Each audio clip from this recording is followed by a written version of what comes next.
Hi, my name is Marin Spengler, and my story so far really dates back to my origins in the church. And that started when I was 3 weeks old. My parents had just gotten saved, and they took their family to church, and we've been going to church every Sunday ever since. So my first impressions of God really were formed when I was a young child. And they're a little bit simplistic, but they're true all the same, and I still hold on to them to this day.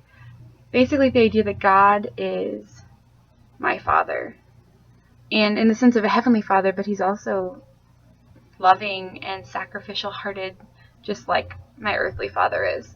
And so because I had such a positive association with my earthly father and what his emotions and love for me was like, that really overlaid very well into my perception of who God was at a very young age. And I've continued that idea of God's love throughout my entire life. I'd always tried to be perfect because the fact that God loved me and he loved me like my father, I felt like I had to always be perfect for him. Every opportunity that he gave me was something that I had to be the best at, because if I wasn't the best, then I'd squander the opportunity. That really became more evident when I got into high school. I had been talked to by a lot of people in my church about how that dating people and dating around was really bad, and so I had made pretty much a covenant with God from my freshman year saying that I was not going to date in high school. Marriage is what dating is all about, and that's supposed to be the purpose of dating, and since I couldn't get married in high school, I didn't see a purpose for it. And because I wanted to be the perfect Christian girl, I decided not to date in high school. And that saved me from a lot of heartache. But it also caused me a lot of heartache that I didn't quite expect, and it perpetuated this idea of this constant need for perfection. So when I was a sophomore in high school, I had done soccer, and I was a goalie. It ended up that by the end of my sophomore season, I couldn't handle the stress anymore, and I was having anxiety attacks every day going out to practice because I just knew that I wasn't the best person out there, and I felt like that I was letting everyone down because I wasn't the best.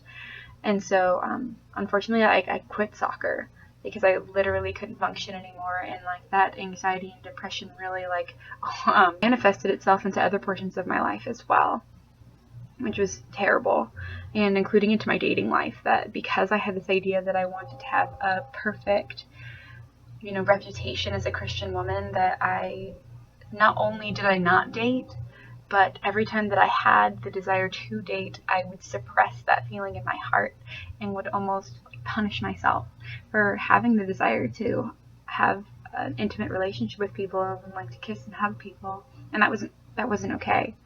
And that was all from my desire to be perfect for God. And because of my desire to be perfect for God, I was taking away one of the gifts that he had given to me.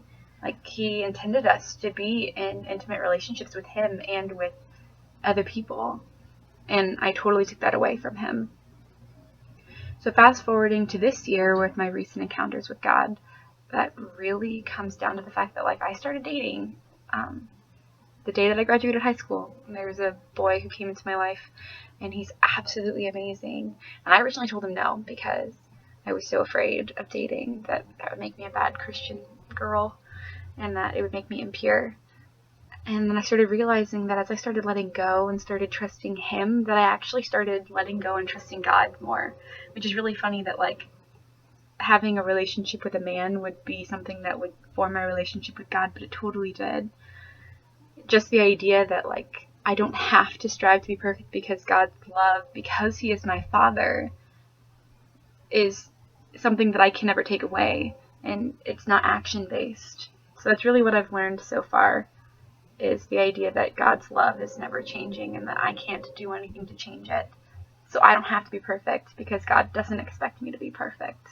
But the positive influences that I've had in my life have been my role model since I was 8 was Kelsey Bryan, and she used to be my babysitter, and she was actually one of the reasons why I decided not to date in high school, because she didn't date in high school. She was homeschooled, and she ended up marrying this really nice guy when she got to college, and they had a very pure relationship. And so that was my goal, basically. I wanted to be Kelsey, and so that was originally my major reason as to why I dated in high school. because I wanted to be her, but then I realized that God created me to be me, and that's what I need to do.